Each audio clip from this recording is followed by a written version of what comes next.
लेकिन दीपक जी, आपको इन कर रही हूँ और आपसे सीधा सवाल, मुझे अखिलेश यादव का भी एक बयान याद है जब प्रधानमंत्री ने कहा था रेवड़ी कल्चर देश के विकास के लिए बहुत खतरनाक है। उनका बयान आया था ये रेवड़ी कल्चर हटाना होगा देश की संस्कृति से, लेकिन बावजूद उसके समाजवादी पार्टी भी उसी नक्शे कदम पर चलती दिख रही है। देखिए पूजा जी, हम तो चाहते हैं और हम चाहते हैं कि आदर्श आचार संहिता के दायरे में ही रह करके हर आदमी को घोषणाएं और योजनाएं करनी चाहिए और सभी को आदर्श आचार संहिता का सम्मान करना चाहिए। लेकिन अगर इसका सबसे ज्यादा किसी ने उल्लंघन किया तो भारतीय जनता पार्टी, और क्योंकि भारतीय जनता पार्टी आज हमारे मनोज यादव जी बहुत बड़ी बड़ी बातें बोल रहे हैं, लेकिन शायद ये अपने आज के देश के प्रधानमंत्री जो हिंदुस्तान के सबसे बड़े पद पे आसीन है, 2014 से पहले उन्होंने कितनी बड़ी बड़ी योजनाएं की थी, किस तरीके से उन्होंने लोक लुभावनी योजना किया था। ये सही है कि लोगों को झूठ बोल करके, लोगों को जुमला दे करके पूजा जी आज वो देश की सत्ता में काबिज हो गए, तो जनता इनके बहकावे छलावे में आ गई।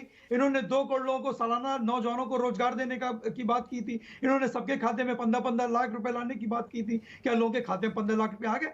क्या नौजवानों को जिस तरीके से इनके 10 साल पूरे होने वाले हैं उस तरीके से, जैसा भी हमारे राजनीतिक विश्लेषक हमारे बड़े भाई संजय राणा जी ने बताया कि आज हिंदुस्तान में 4 करोड़ लोगों के पास रोजगार है, तो उस हिसाब से तो 24 करोड़ लोगों को रोजगार हो जाना चाहिए।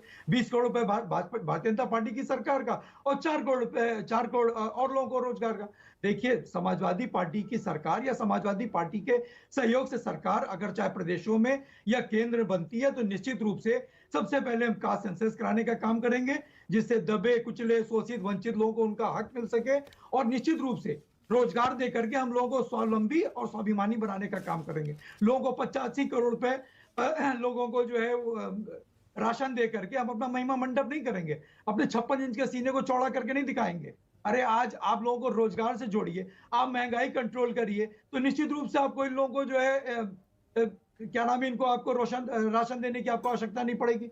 आप 85 करोड़ 142 करोड़ की जनता में, 140 करोड़ की जनता में आप मोर देन 70% लोगों को आप जो है राशन दे रहे हैं। आज की तारीख में फ्री राशन बांट रहे हैं आप, तो इसके पीछे आपका क्या मोटिव है? देखिए, भारतीय जनता पार्टी ने जो परंपरा चलाई थी, और मैं एक चीज और पूजा जी आपसे कहना चाहता हूं कि समाजवादी पार्टी के कथनी और करनी में कभी कोई अंतर नहीं रहा। जब भी समाजवादी पार्टी की सरकार रही है, आप उसका घोषणा पत्र या उसका मैनिफेस्टो उठा करके देख लीजिए, जो भी समाजवादी पार्टी के संकल्प पत्र में रहा है, समाजवादी पार्टी ने एक एक करके उसको अमली जामा पहनाने का काम किया अपनी सरकार में। तो देखिए, भारतीय जनता पार्टी के झूठ और छलावे में जनता आने वाली नहीं है। जनता इनको पूरी तरीके से समझ चुकी है कि ये चुनाव आने से पहले बड़े झूठे वादे और इस तरीके की बयानबाजी तो करते हैं, लेकिन जब इनकी सरकार बन जाती है तो खुद इनके जो देश के गृह मंत्री वो कहते हैं अरे ये तो चुनाव में ऐसी घोषणाएं तो की जाती, ये तो एक जुमला था जुमला। तो जनता देखिए अब इनके बहकावे में आने वाली नहीं है। जनता बहुत समझदार है, हिंदुस्तान की महान जनता, और इनको पूरी तरीके से समझ चुकी है। आज महंगाई कहां से कहां पहुंचा दी, आज बेरोजगारी कहां से कहां है,